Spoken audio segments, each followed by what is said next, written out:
नमस्कार, good evening. आज की गप मैं एक किस्से से शुरू करता हूँ।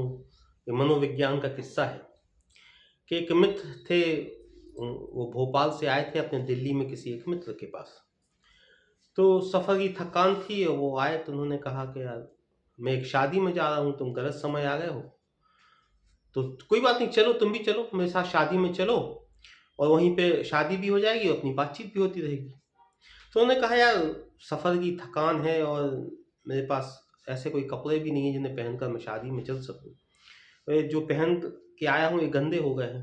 तो उन्होंने कहा कोई बात नहीं, मैंने एक नया सूट सिलवाया है, वो तुम सूट पहन लो और चलो। तो अपने मित्र का उन्होंने वो नया सूट पहना और उनके साथ शादी में चले गए।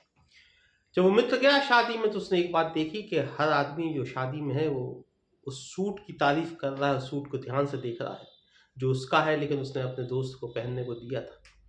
तो उसने अपने कुछ रिश्तेदारों से परिचय कराया कि ये मेरे बहुत अच्छे दोस्त हैं, बचपन के दोस्त हैं, आशीष जी हैं, भोपाल से आए हैं, लेकिन ये जो सूट पहने हैं वो सूट मेरा है। तो बात चली गई कि वो परिचय पूरा हो गया तो दोस्त चिल्लाया, कहला ये क्या बात है यार सूट की, कि तुमने अपना सूट तुमने दिया, मैंने पहन लिया, तुम हर आदमी से कहोगे सूट मेरा है, ये तो गलत बात है। उन्होंने कहा माफ़ करना है, सॉरी गलती हो गई। वो निकल गया अचानक।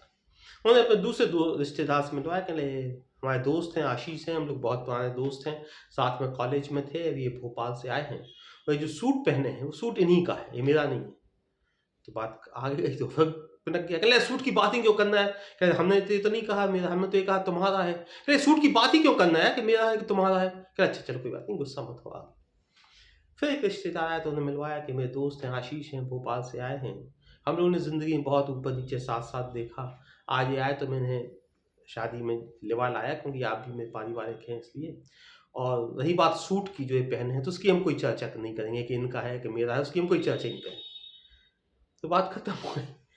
तो ये जो मनोविज्ञान है कि जिस चीज़ को हम जितना ज़्यादा दबाते हैं या दूसरों के सामने अपनी सेखी बढ़ाने के लिए जो दबी हुई चीज़ ऊपर निकालते हैं। तो मैं आपको कुछ किस्से सुनाता हूँ किस तरह से लोग अपने बच्चों की जो इच्छाएं हैं वो दबाते हैं और कैसे वो निकल के आती हैं। हमारे एक रिश्तेदार हैं, वो थोड़े ओहदेदार हैं। उनका तबादला हुआ, सागर आए तो पिता और माँ के साथ मैं भी उनके यहाँ गया। तो हम बचपन से ही चाय के बहुत शौकीन, हमें चाय बहुत अच्छी लगती थी, और मैंने इस शौक को ना कभी मेरे परिवार ने दबाया ना मैंने दबाया, तो खूब चाय पीता था। अब उम्र के कारण कहिए, बीमारी के कारण कहिए, कुछ कम हो गई है, लेकिन चाय अभी भी मुझे अच्छी लगती है। तो हम कहें तो जब पति ओहदेदार होता है तो अक्सर आपने देखा होगा कि उनकी जो पत्नियां होती हैं वो ओहदे से एक दो पायदान ऊपर बैठती हैं। अब पति का जो भी ओहदा है, अगर वो सेकंड ग्रेड का गस्टेड ऑफिसर है तो उनकी पत्नी फर्स्ट ग्रेड के गस्टेड ऑफिसर की तरह व्यवहार करेंगी, तो एक दो पायदान ऊपर बैठती हैं उनकी पत्नी, हमेशा आपने महसूस किया होगा।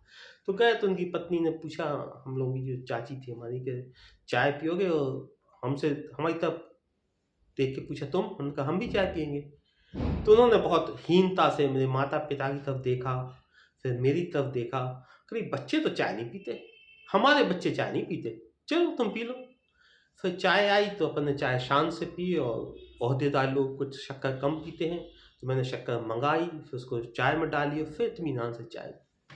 फिर एक परंपरा सी है कि जो सरकारी लोग होते हैं वे अपना क्वार्टर दिखाने ज़रूर ले जाते हैं।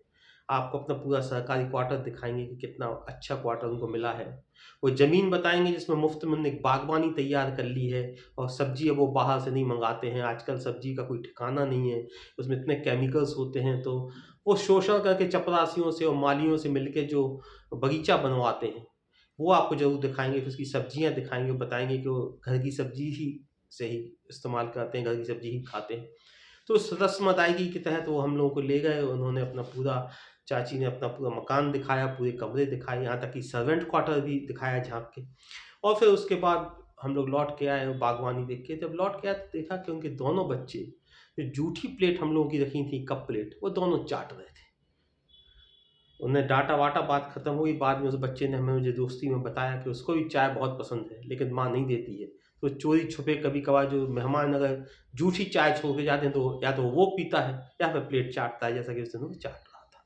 तो ये बच्चों की कुछ बात थी। ऐसे ही मैं चाट का भी बहुत शौकीन था, मुझे चाट बहुत अच्छी लगती थी। और हम लोग सागर में जिस जगह पे रहते हैं वहाँ पे चाट की बहुत दुकान है, बाज़ार है, तीन बत्ती के पास। तो हमारे पिताजी अक्सर हम लोग को हमें चाट खाने ले जाते थे। मुझे खाने का शौक था, उनको खिलाने का शौक था, तो हम दोनों की खूब दोस्ती थी चाट को लेके। तो एक बार वो हमें ले जा रहे थे चाट लेने, खाने, तो एक परिवार मिल गया। वो हमारे पिताजी के दोस्त भी थे, उनका बच्चा मेरी क्लास में भी था। तो उनके मम्मी-पापा भी मिल गए, तो उन्होंने कहा, "कहाँ जा रहे हो?" तो मेरे पिताजी ने बताया कि आलोक को चाट खिलाने ले जा रहे हैं, इसको समोसे-वमोसे बहुत पसंद हैं, तो ले जा रहे हैं। मैंने कहा, "आप भी चलो?" कहे, "नहीं, नहीं।" उनकी जो पत्नी थी, उन्होंने मेरे पिता को अपराधी की तरह देखा, जैसे कोई बहुत अपराध कराने, जैसे कोई अपने बच्चे को जुआ खिलाने ले जा रहा हो। उन्होंने बहुत बुरी तरह से हमारे पिता की तरफ आँख नज़र मुझे याद है। उन्होंने देखा कि कहे, "हमने अपने बच्चों को बाहर की चीज़ें खाने की आदत नहीं डाली। हम तो घर में ही बनाते हैं भाई साहब। इसको जो खाना है, जलेबी खाना है तो घर में बना देंगे खूब सारी जलेबी, तो पेट भर के खा लो। समोसा खाना है तो खूब बना देंगे घर में खूब सारे समोसे, पेट भर के खा लो। हम अपने बच्चों को बाहर की चीज़ें हम नहीं खिलाते गंद। हम तो घर में ही बनाते हैं, खूब सारा खिलाते हैं।" इस बार एक आध उदाहरण वो और देती, तो इतने में उनका बच्चा ज़ोर से बोला। उसकी आवाज़ की जो फ्रीक्वेंसी थी, जो गति थी, जो वेलोसिटी थी, वो बता रही थी गुस्से में। उसने कहा, "हाँ, हमारी मम्मी कहती है बाहर की चीज़ें मत खाओ, घर में ही बना देंगे, खूब सारी बना देंगे। ये अलग बात है कि वो घर में कभी बनाती नहीं। हम लोग तो बाज़ार में ही बनती हुई चीज़ें देखते हैं।" उसने अपने माँ-बाप को इतना शर्मसार किया और चला। इसी तरह की कुंठाओं की अभिव्यक्ति हम लोगों ने देखी जब हम यूथ फेस्टिवल में, हालाँकि मैं डिबेट-विबेट बोलने जाता था, तो अक्सर हम लोग बाहर जाते थे यूनिवर्सिटी की तरफ से। तो हमने देखा कि जो बच्चे घरों में बड़े शाकाहारी रहते हैं, उनके माँ-बाप बहुत शाकाहारी की बातें करते हैं। ये बच्चे बाहर जाके अक्सर दोस्तों के हिस्से के अंडे खाते हैं। नाश्ते में अगर अंडे मिलते हैं तो दोस्तों से माँग-माँग के अंडे खाते हैं। कोशिश करते हैं कहीं से मांसाहारी मिल जाए उनको तो वो भी खा लें। तो ये तमाम चीज़ें जो घर में दबाई जाती हैं, वे हम लोगों के साथ जो महिलाएँ जाती थी, लड़कियाँ जाती थी, वे अपनी सहेलियों के स्कर्ट्स और जीन्स माँगती थी। वे रास्ते में जो है स्कर्ट्स और जीन्स पहन के ट्रेन से ही शुरू हो जाती थी, घूमती थी और कभी लोगों के गले में हाथ डाल के घूमे, हाथ पकड़ के घूमे, तो उससे समझ में आता था कि घर में इनको अलाउड नहीं है लोगों से बात करना। तो जितनी भी ये कुंठाएँ हैं, जितनी भी ये बातें हैं, बाहर अलग तरह से निकलती हैं।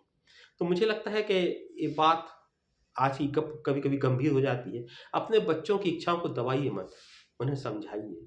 वे विकृत होने से बच सकेंगे और प्राकृतिक रूप से अपनी इच्छाएँ पूरी कर सकेंगे। आज ही का पवित्र नमस्कार।